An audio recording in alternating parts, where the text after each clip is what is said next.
Bon matin, bonjour à tous. C'est un plaisir d'être ici. Bienvenue à 180. Mon nom est Tim, je suis un des pasteurs. Et comme vous pouvez le voir, on est dans notre série Le prêcheur et la prostituée qui est tirée du livre de Osée. Osée, ça se peut que vous ayez besoin de le chercher un petit peu parce que c'est vraiment un petit livre perdu en plein milieu de plein d'autres petits livres. Mais ça vaut la peine. C'est un des livres les moins connus de la Bible. Moi-même, je dois vous avouer que je suis pas très familier. Avant de commencer cette série, j'avais jamais encore parlé de Osée de cette manière-là. J'avais jamais eu l'occasion de passer à travers le livre et de l'exposer, d'en parler. Et pourtant, c'est un livre non seulement qui raconte une histoire qui est très intéressante, mais qui surtout reprend un thème universel, comme on peut le voir dans la petite vidéo ici, le thème d'une histoire d'amour qui vit des difficultés, qui tourne au vinaigre et qu'est-ce qu'on va devoir faire pour que finalement ça puisse aller dans la bonne direction.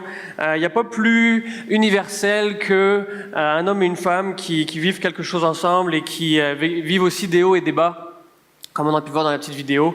Donc ça vaut vraiment la peine de s'arrêter et de creuser qu'est-ce qu'on peut apprendre de cette histoire, qu'est-ce que ça nous dit sur non seulement Osée et Gomère, donc cette femme, qu'est-ce que ça nous dit du contexte de l'époque, mais qu'est-ce que ça nous dit aussi de Dieu qui est lui l'auteur de l'histoire, qui veut nous donner ce message aujourd'hui, et qu'est-ce que ça nous dit sur nous également. La Bible n'est pas juste un livre intéressant ou un livre qui parle d'une religion ou qui parle d'une déité d'une religion, c'est un livre qui nous parle de nous aussi, qui parle de l'être humain, de la nature humaine, de la condition humaine et de ce que Dieu veut faire avec sa création, avec les hommes et les femmes qu'il a créés.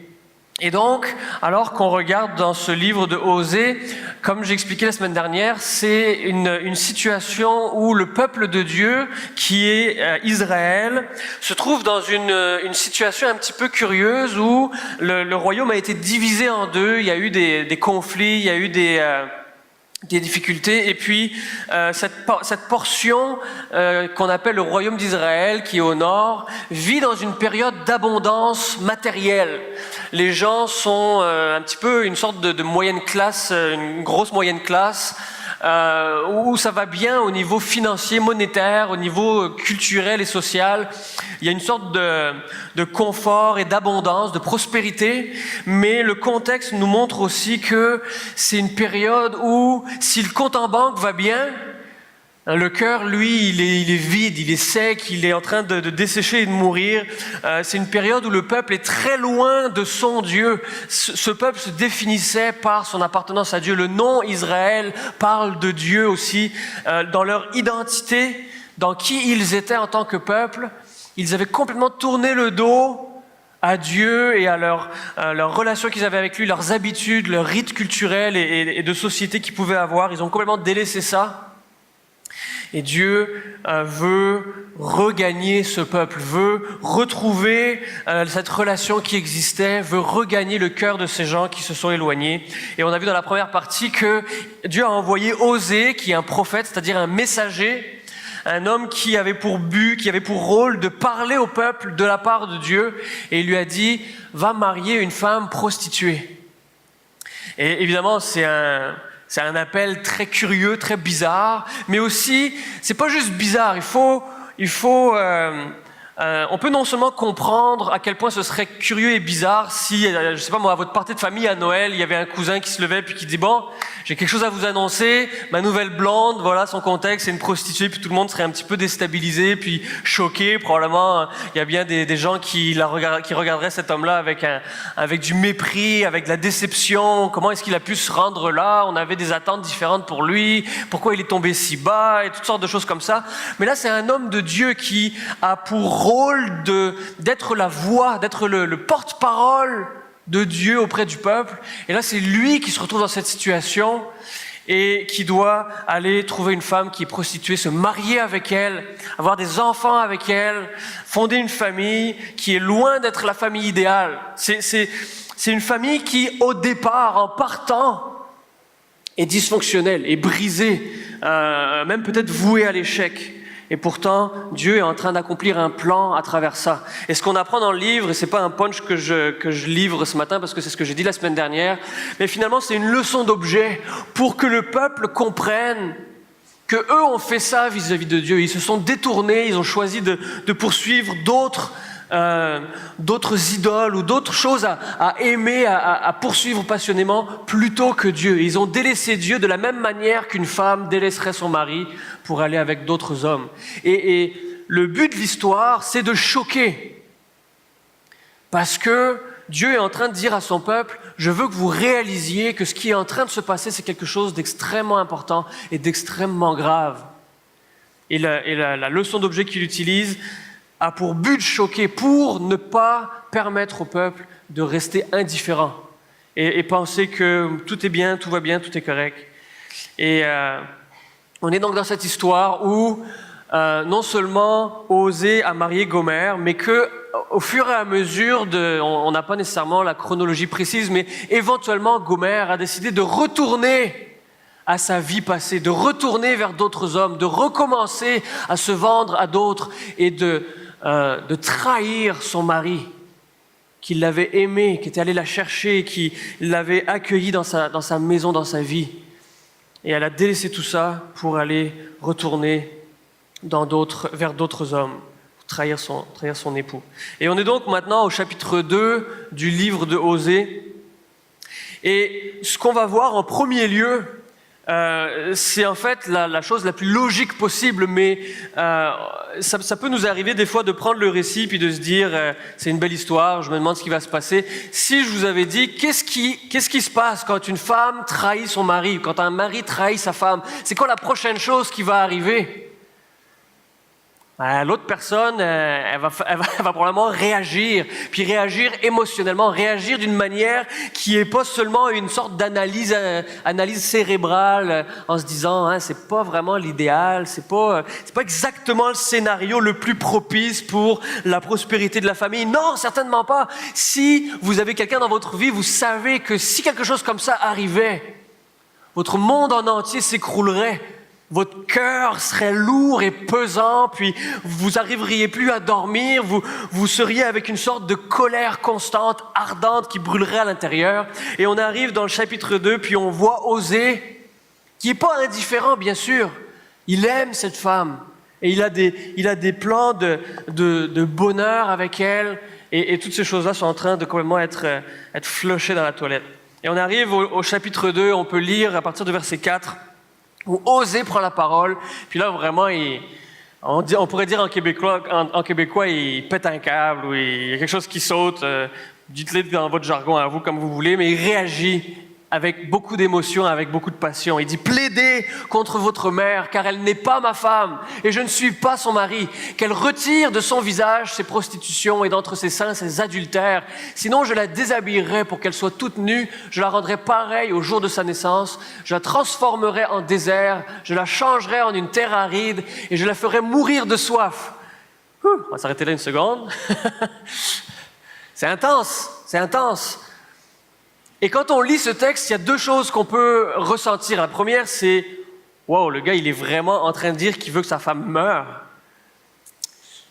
Ouais, c'est pas vraiment cachère, c'est pas tout public ce récit-là. Là. Si on fait un film du livre d'Osée, c'est sûr que vos enfants ne le regarderont pas. Fait que ce qu'il est en train de dire ici, c'est pas juste qu'il est fâché, c'est pas juste qu'il veut se venger, mais aussi qu'il est en train de transmettre la détresse et la colère et le dégoût et la rage qui l'anime face à ce qui est en train de se passer. Et jusqu'à un certain point, si ce n'était pas sa réaction, on pourrait se demander, est-ce que vraiment Osée aimait sa femme? Si, quand il réalise qu'elle est en train de passer ses nuits avec d'autres hommes, sa réaction était mitigée ou quelque chose de raisonnable, on va dire, on pourrait se demander, est-ce qu'il l'aimait vraiment? Ou bien est-ce que tout le long, il s'est dit, ça va sûrement arriver, puis quand ça va arriver, je vais dire, je le savais, je te l'avais dit, puis...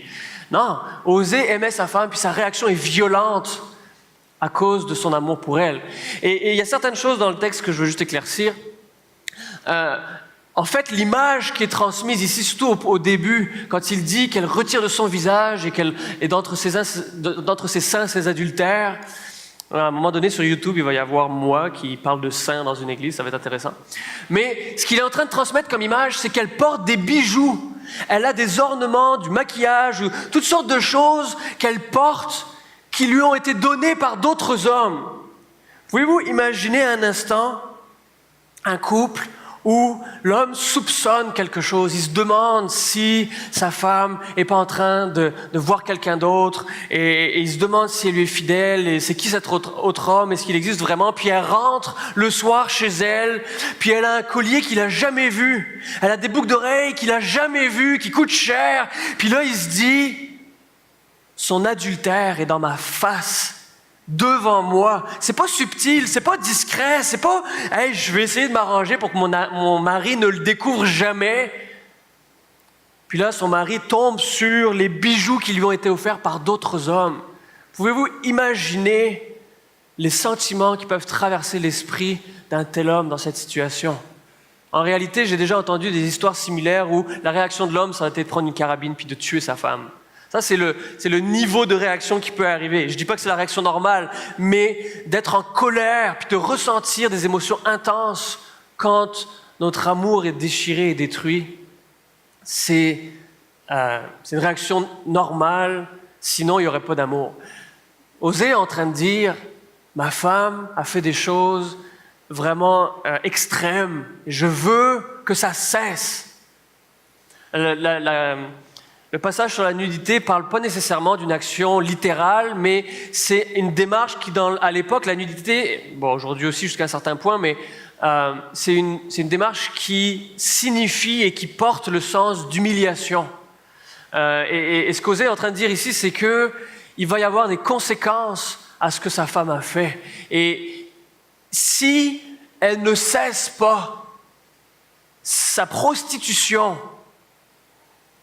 il va y avoir des conséquences. Il va réagir de manière à ce que ça cesse. Et il ne peut pas juste laisser aller ce mode de vie-là. On peut aller à la suite du passage, la prochaine slide.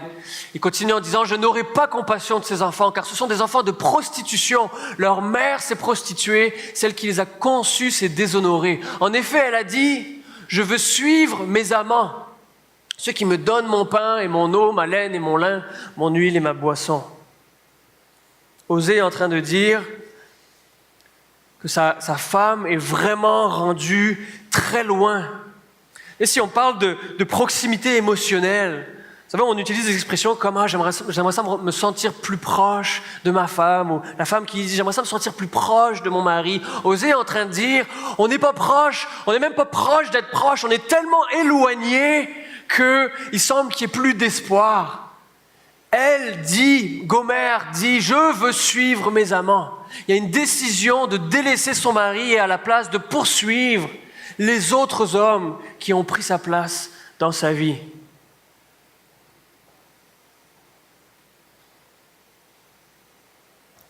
Et même, elle est rendue à un point tel que elle voit ces hommes-là comme ceux qui vont pourvoir à ses besoins. Dans la société de cette époque, évidemment, le mari, le père était le pourvoyeur, celui qui s'arrangeait pour qu'il y ait de la nourriture sur la table, qu'il y ait un toit au-dessus de la tête, des vêtements sur le dos. Et c'était vraiment quelque chose de très ancré comme structure familiale. Il y avait des femmes qui travaillaient à l'époque, c'est sûr, mais l'homme était vraiment le pourvoyeur et une femme sans mari était une femme qui vivait dans la détresse. Une femme qui n'était pas mariée restait avec ses parents ou avec la famille plus large pour que ses besoins soient rencontrés. Une femme qui perdait son mari vivait dans la détresse. Une femme dont que le mari avait jeté dehors, elle était en péril au prix de sa vie. Et Gomer maintenant dit « celui qui pourvoit dans ma vie ». L'espoir de subsistance n'est plus Osée, c'est plus mon mari, ça va être les autres hommes à qui j'ai donné d'autres choses, à qui je me suis donné. Ça démontre à quel point Gomer était vraiment parti, rendu loin. Il n'y a plus de relation qui existe. Le peu de liens qui pouvaient encore exister quand le doute était dans l'esprit de Osée. Est-ce que ma femme me trompe? Maintenant, ce fil fragile est complètement détruit et ils savent, Osée sait maintenant que sa femme est partie. Émotionnellement en tout cas. Sa femme n'est plus amoureuse de lui, sa femme n'est plus attachée à lui. Et la détresse de ce passage est extrême. Maintenant, on sait que cette histoire a un but plus large, celle d'illustrer la relation entre Dieu et son peuple. Non seulement son peuple d'Israël dans le passage, dans le contexte à l'époque, mais aussi Dieu et l'humanité en général. La relation entre Dieu et l'humanité est illustrée dans cette histoire, où des gens ont décidé de tourner le dos à Dieu et de se confier en d'autres choses, de poursuivre d'autres choses, d'aimer d'autres choses et de délaisser Dieu, de le laisser en arrière et de plus s'occuper de lui. Qu'est-ce que Dieu va faire face à cette situation? Qu'est-ce que Osée va faire face à cette situation? Et on voit dans la suite du passage de Osée 2, 3 fois, l'auteur va utiliser l'expression « c'est pourquoi ». Et ça va un petit peu établir son plan de match. Qu'est-ce que Osée va faire dans ce contexte de mariage détruit? Et qu'est-ce que ça nous laisse entrevoir de ce que Dieu veut faire envers ceux qui le délaissent, envers ceux qui ne s'intéressent plus à lui, qui ont choisi de le remplacer par quelque chose d'autre? C'est pourquoi. Et on peut lire dans le passage les différentes occasions où il utilise cette expression, verset 8 et verset 11. Il dit « C'est pourquoi je vais fermer son chemin avec des épines et élever un mur afin qu'elle ne trouve plus ses sentiers. Elle va chercher ses amants et elle ne les trouvera plus. » Osée est en train de dire, il utilise une image qui est physique, comme si Gomère sortait de chez eux, allait en arrière du jardin, puis passait dans une sorte de brèche dans la haie de cèdre, là, puis c'est par là qu'elle s'en va, puis qu'elle s'enfuit le soir pour s'en aller rejoindre d'autres hommes. Osée dit, je vais faire pousser une haie d'épines, fermer le chemin, boucher le passage, pour empêcher qu'elle retourne là où elle va quand elle quitte le soir. Et elle va vouloir retrouver le chemin de ses amants, de ces hommes à qui elle se donne, et elle ne pourra plus retrouver ce chemin-là. Et l'image qui est donnée, c'est comme si une famille, les parents avaient des enfants, le fils qui est rendu plus grand, il rentre le soir et il a trop bu et il est dans un état où il n'est plus en contrôle de ses moyens. Et il passe à la maison et son but, c'est de retourner faire la fête encore avec ses amis. Puis ce que les parents font, c'est qu'ils prennent les clés de la voiture, puis ils les gardent avec eux, puis il dit non, là je vais empêcher que mon fils puisse retourner encore dehors et peut-être perdre sa vie en y allant. Ou encore une femme qui découvre que son mari, depuis quelques semaines, depuis quelques mois, perd tout l'argent de la famille en jouant à des jeux d'argent. Il va au casino, il joue en ligne, peu importe, puis toutes les cartes de crédit qu'il a accumulées, elles sont toutes au plafond, elles sont toutes maxées. Qu'est-ce qu'elle va faire, cette femme-là? Elle va prendre les cartes de crédit, puis elle va les couper. Parce que ça fait plusieurs fois qu'elle les paye, puis qu'elle les rembourse, puis son mari fait juste continuer à perdre son argent. Elle dit, c'est assez maintenant. Je vais empêcher que ça se reproduise. Une autre image, c'est qu'il y a quelques années, on avait une maison qui était sur le coin d'une rue. Puis quand on a acheté la maison, il y avait juste un grand carré d'herbe. Et on s'est dit, c'est parfait, les enfants vont pouvoir jouer là. À l'époque, les enfants étaient très très jeunes. Le dernier marchait même pas encore. Puis on s'est dit, la seule manière que ça va fonctionner, c'est si on met une clôture.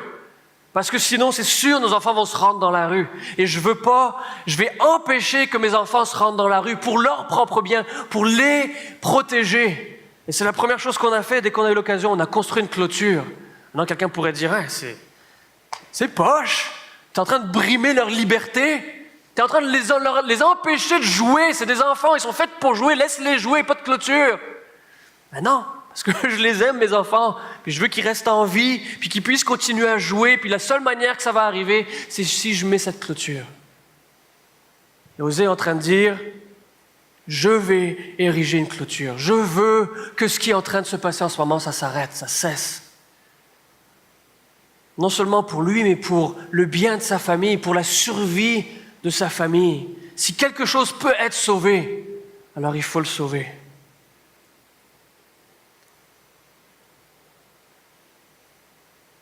On voit, le verset suivant dit, il parle de Gomère, elle n'a pas reconnu que c'est moi qui donnais le blé, le mou et l'huile dont on parlait au verset précédent. Gomère disait « Ah, mes amants, ils vont me donner tout ce dont j'ai besoin, ils me donnent tout ce dont j'ai besoin, ils pourvoient à mes besoins. » Et Osée dit « Tout ce temps-là, c'est moi qui pourvoyais, c'est moi qui prenais soin d'elle, c'est moi qui s'assurais qu'elle avait tout ce dont elle avait besoin. » Imaginez un instant qu'une femme reçoit un bouquet de fleurs, puis qu'elle dise « Ah, c'est super, c'est telle et telle personne que j'ai vue, qu'on s'est croisée, puis que j'aime, puis je suis sûr il m'aime, puis c'est cette personne qui m'a donné ce bouquet de fleurs, c'est tellement formidable. » Alors qu'en fait, c'est son mari qui lui a envoyé, et qu'elle s'est trompée. Elle a confondu l'amour de son mari pour l'affection de quelqu'un d'autre. Imaginez un instant la détresse dans la relation, dans la famille, si un des deux réfléchissait de cette manière-là. Et quand la personne reçoit un cadeau et se dit « Ah, je me demande de qui ça vient peut-être de telle personne, ça vient peut-être de tel amour de jeunesse, ça vient peut-être de telle autre personne que j'ai vue, puis il me semble qu'elle m'a regardé avec un regard particulier. » Et la conséquence, c'est de trahir l'affection et l'amour et la provision et le sacrifice de l'autre personne à son sujet.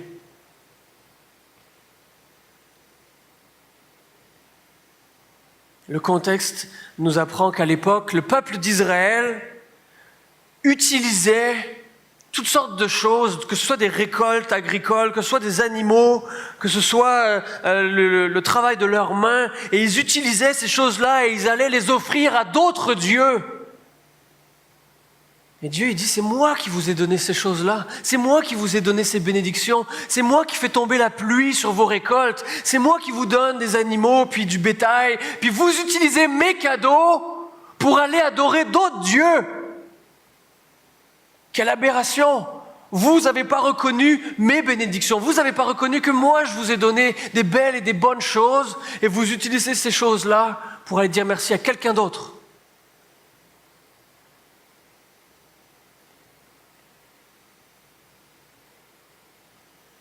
Dieu dit, si c'est comme ça, je vais couper, je vais enlever.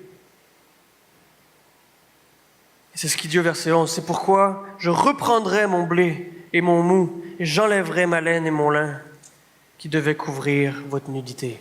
Dieu est en train de dire à son peuple, je veux que vous voyiez qui je suis. Je veux que vous voyiez à quel point je vous aime. Je veux que vous voyiez à quel point vous êtes important, puis je veux qu'on ait une relation ensemble.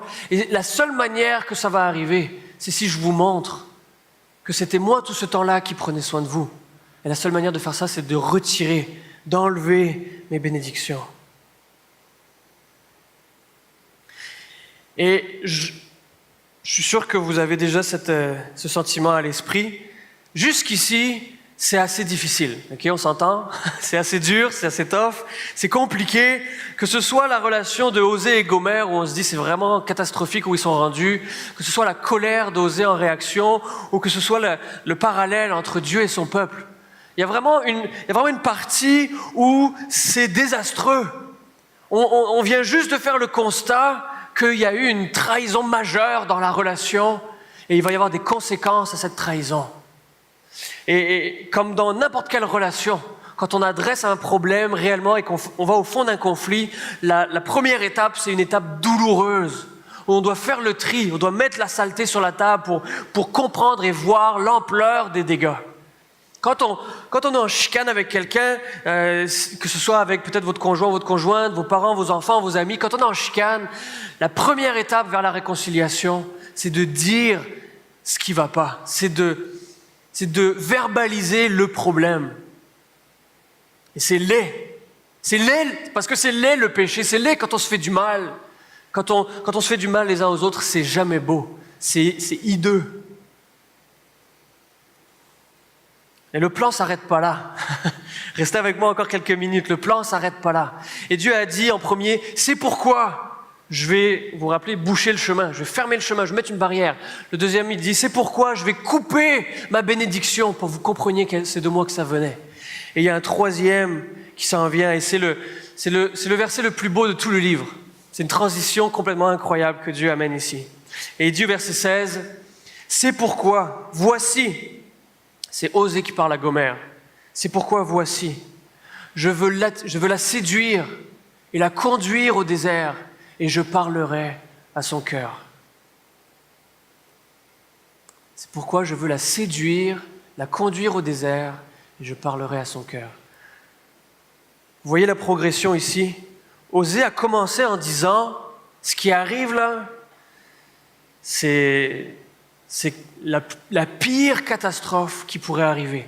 Ma femme me délaisse pour aller vers d'autres hommes. Ma maison est sans dessus dessous, il n'y a plus rien qui fonctionne. Je ne peux pas le laisser continuer comme ça. Il va falloir trouver une manière de régler ça. Il y a des conséquences qui sont dures, mais ensuite il arrive à ce point où il dit, en bout de ligne, ce que je veux plus que tout, c'est de retrouver ma femme, de retrouver la femme que j'aime.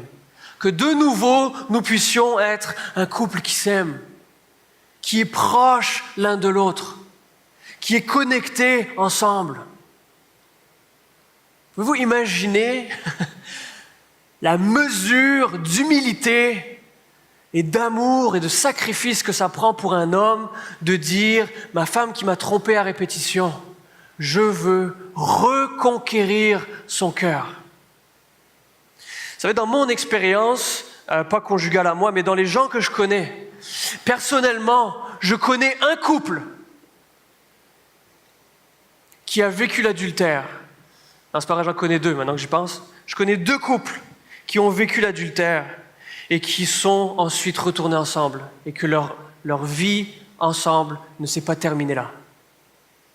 Mais j'ai pas assez de mains et je ne sais pas si nous, collectivement, on a assez de mains pour compter le nombre de couples qui ont été définitivement détruits par l'adultère. Osée est en train de dire ici, mon plan, ma volonté, c'est de reconquérir ma femme. Je vais l'amener au désert, je veux la séduire et parler à son cœur. Non, quand il dit au désert, c'est pas dans le but de la faire agoniser jusqu'à ce qu'elle dise « Oui, c'est bon, je retourne avec toi. » Ça fait pas partie de l'image ici, ok? Le but, c'est d'avoir un temps seul avec elle. Pas de distraction, pas d'empêchement, pas rien qui va empêcher que la seule chose qui va arriver, c'est que Osée parle à sa femme, parle à son cœur, cherche à la reconquérir, puisse lui dire qu'il l'aime et qu'il veut être avec elle. Je ne sais pas si vous avez déjà vu le film Où sont passés les Morgan. C'est vraiment un grand chef-d'œuvre du cinéma. Mais c'est l'histoire d'un couple qui bat de l'aile, qui va mal. Ils sont sur le bord de se séparer. Puis tout ce qui manque, c'est le temps à la femme de dire à son mari, vraiment c'est fini, on arrête ça, là. Et puis ils sont témoins d'un crime, d'un meurtre. Puis le tueur les a vus. Fait que la seule manière qu'on va les sauver, c'est de les envoyer en programme de protection des témoins dans un coin super isolé aux États-Unis, dans le fin fond du Far West américain, dans le fin fond d'un petit village qui n'a aucun sens. Puis dans ce contexte-là, on découvre petit à petit que le temps qu'ils ont du temps, ils sont tout seuls. Désolé si vous ne l'avez pas vu, ils retournent ensemble. Ah, désolé. En même temps, c'est Hollywood, hein, qu'est-ce que vous voulez? Quand on demande à nos enfants comment ça va finir, un film, ils disent « Ça va finir bien, papa !» Ouais, ils sont déjà contaminés par la grande originalité de Hollywood. Bref, c'est ça l'image d'Osée. Osée dit « Je vais aller au désert. Je veux me retrouver tout seul avec ma femme, pas pour l'étrangler, mais pour la reconquérir, parce que je l'aime. Malgré tout ce qui s'est passé, je l'aime et je veux qu'elle m'aime aussi. » Tu peux enlever l'image, Karim, merci, c'est distrayant de voir. Osée est en train de dire, je veux reconquérir ma femme. Le parallèle, c'est Dieu veut reconquérir notre cœur à nous. Peu importe ta situation vis-à-vis de Dieu aujourd'hui, que ta position soit, Dieu, là, je suis même pas sûr qu'il fait partie de mon tableau. Ou que ce soit, l'idée m'intéresse, mais je ne sais pas trop quoi en penser. Ou bien que ta position aujourd'hui soit de dire, oui, Dieu, je veux y être fidèle, mais bien souvent, j'y arrive pas. Ça arrive que je me plante, ça arrive que je me trompe, ça arrive que pour un certain nombre de temps, je l'ignore complètement. Et que ça a été planifié ou non. Dieu utilise probablement le contexte le plus impossible. Une femme qui a choisi de se prostituer, même si elle était mariée, pour nous communiquer une vérité très importante. C'est que Dieu nous aime d'une manière incompréhensible. Moi, ça me dépasse l'action de oser, de choisir ce chemin, de choisir ce plan d'action vis-à-vis de sa femme, qu'il l'a bafoué à répétition. Mais c'est seulement une pâle image, une faible réflexion de ce que Dieu veut nous dire par rapport à son plan d'action à lui, envers nous.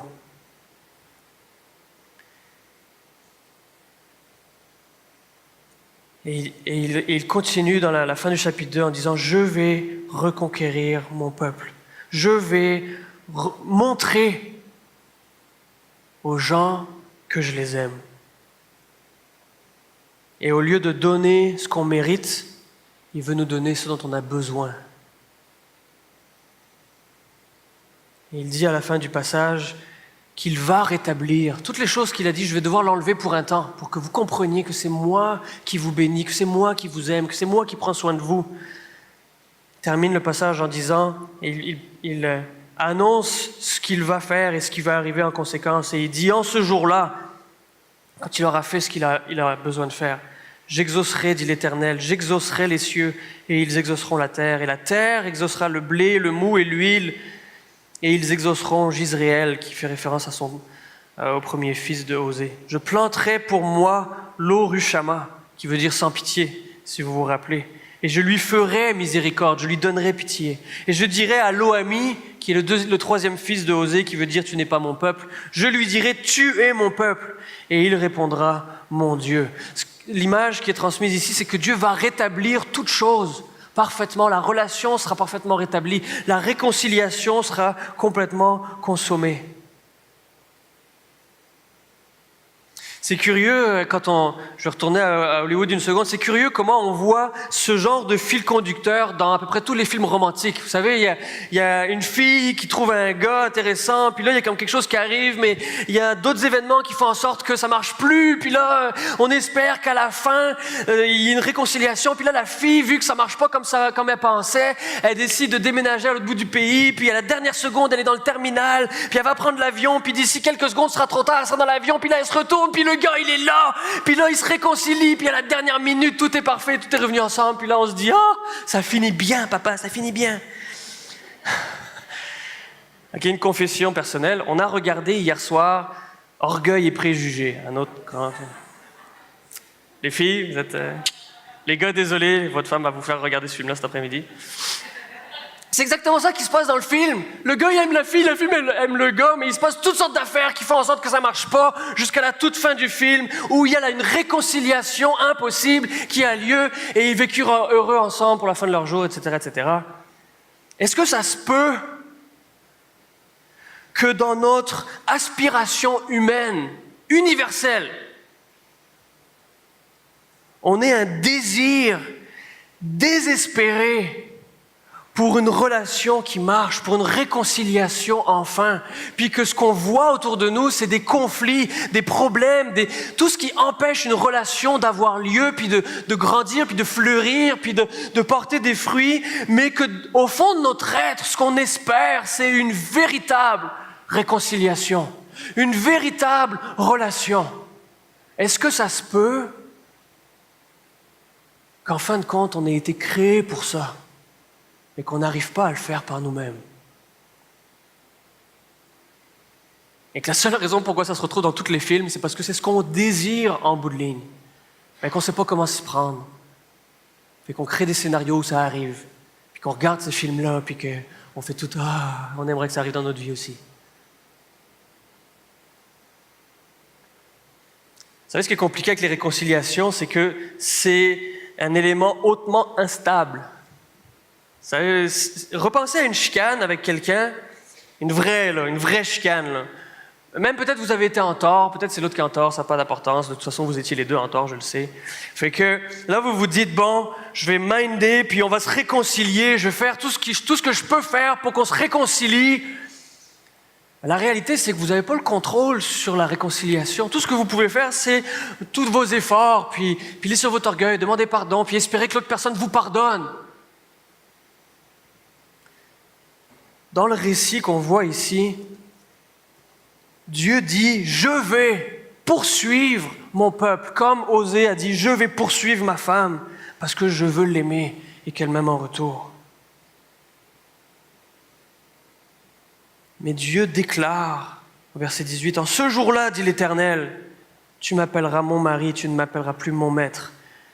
Je serai ton fiancé pour toujours, je serai ton fiancé par la justice, la droiture, la grâce et la miséricorde. Je serai ton fiancé par la fidélité et tu reconnaîtras l'Éternel et tu m'appelleras mon Dieu. » Dieu a un plan d'action, mais Dieu est souverain aussi. Et dans ce plan, il va accomplir cette réconciliation. Il s'engage pleinement et il va poursuivre jusqu'à ce que la réconciliation ait lieu. J'aimerais inviter les musiciens à s'avancer pour la suite. Puis je voudrais conclure avec 3 points que je veux vous laisser, que vous puissiez garder en tête pour retirer quelque chose de ce chapitre qui contient beaucoup de choses. Je n'ai pas tout couvert, je vous encourage même à aller relire le chapitre 2 par vous-même cette semaine. Mais il y a 3 choses que je veux faire ressortir de ce chapitre. Le premier, c'est que ce chapitre nous apprend que le vrai problème, la racine de notre problème, c'est l'idolâtrie. Tous les problèmes qu'on peut vivre dans notre vie, tous les défis, tous les échecs, toutes les choses qui vont mal, ils ont tous pour racine l'idolâtrie. C'est-à-dire, c'est pas aller dans un coin avec un totem ou une statue puis se prosterner devant, c'est pas ça l'idolâtrie. L'idolâtrie, ça veut dire donner la place qui revient à Dieu à quelqu'un d'autre. Ce que tu aimes le plus dans ta vie, ça, c'est ton Dieu. Puis si ça se trouve à pas être le vrai Dieu, ben c'est de l'idolâtrie. Si ce que tu poursuis le plus dans ta vie, c'est la renommée, ou ben c'est l'argent, ou ben c'est le succès, ou ben c'est le regard des autres, ou ben c'est d'être populaire, ou ben quoi que ce soit d'autre, si c'est ça que tu poursuis dans ta vie, ben ça veut dire que c'est pas Dieu. Puis si c'est pas Dieu, ça s'appelle de l'idolâtrie, puis ça va engendrer beaucoup d'autres problèmes, parce que à la racine de tous nos problèmes se trouve l'idolâtrie. C'est intéressant qu'on voit dans la Bible de tous les problèmes que le peuple de Dieu avait, de tous les péchés qu'ils ont faits, de toutes les manières qu'ils se sont plantés royalement, de toutes les manières qu'ils ont fait le mal. Celui que Dieu dit, ça c'est vraiment grave, c'est quand ils se détournent de Dieu pour poursuivre quelque chose d'autre.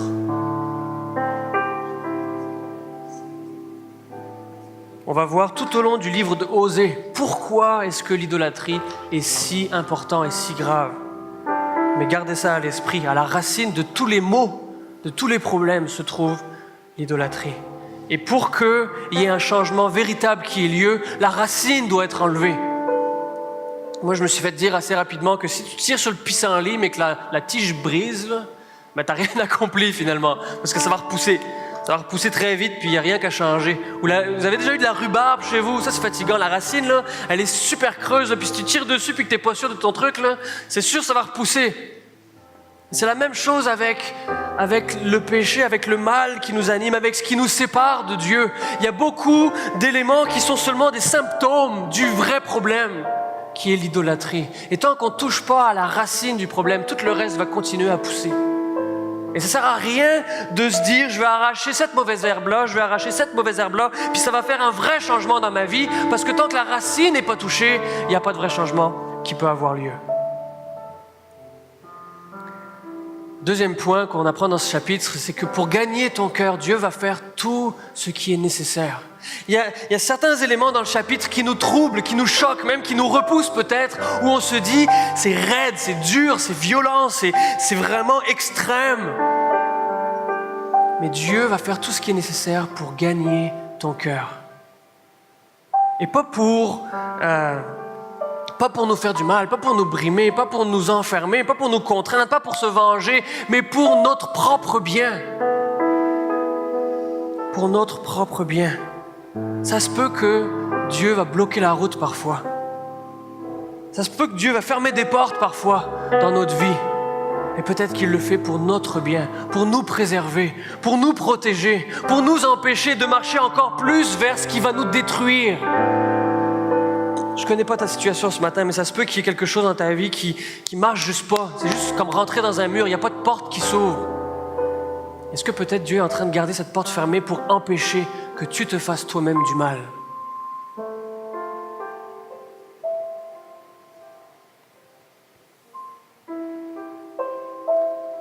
Et Dieu est plus grand que ce qu'on pourrait poursuivre sans lui. Sa paix est plus grande que ce que nous, on veut avoir pour avoir la paix. Sa richesse est plus grande que ce que nous, on veut poursuivre pour avoir de la richesse. Sa joie est plus grande que n'importe quoi que nous, on pourrait poursuivre pour être heureux dans la vie.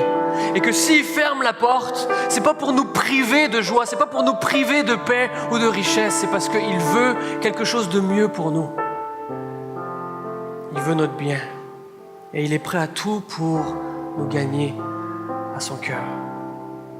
Si tu n'es pas sûr que Dieu t'aime vraiment, si tu n'es pas sûr que son plan est meilleur que ton plan, que ce que lui il a en réserve, c'est meilleur que ce que toi tu as prévu, tu as juste à regarder à ce qu'il a fait.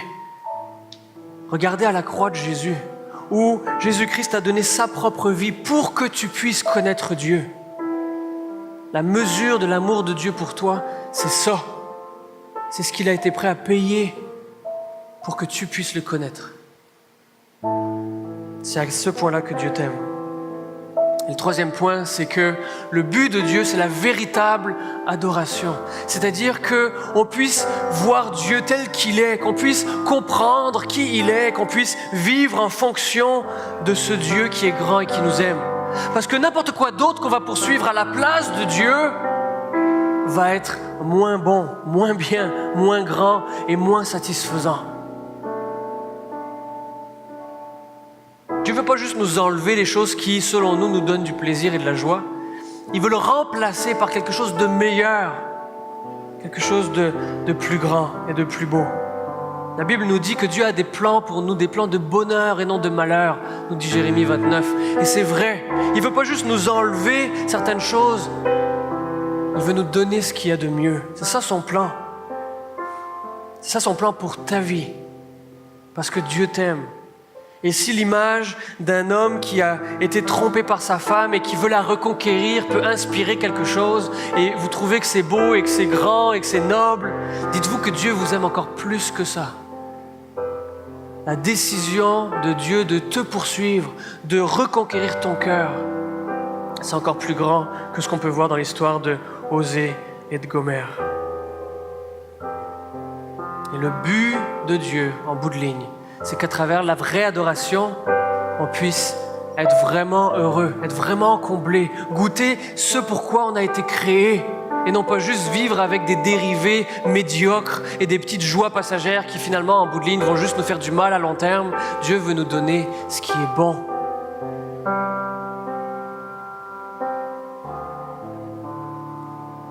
À travers cette histoire d'amour absolument incroyable d'Osée et Gomère, Dieu veut juste te montrer à quel point il t'aime, toi, personnellement.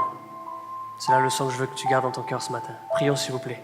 Merci pour cette histoire, Seigneur. Merci pour ce petit livre qui est vraiment incroyable et imprévisible. Seigneur, je prie ce matin que tu puisses nous montrer, nous aider à comprendre encore plus comment tu nous aimes, comment ton plan pour nous est un plan qui est bon et bien. Seigneur, je prie aussi ce matin que tu puisses nous montrer si ou quand il nous arrive de nous détourner, quand il nous arrive de poursuivre autre chose, quand il nous arrive de donner de la valeur et notre attention et notre temps à d'autres choses plutôt qu'à toi, à ce qui nous éloigne plutôt qu'à ce qui nous rapproche.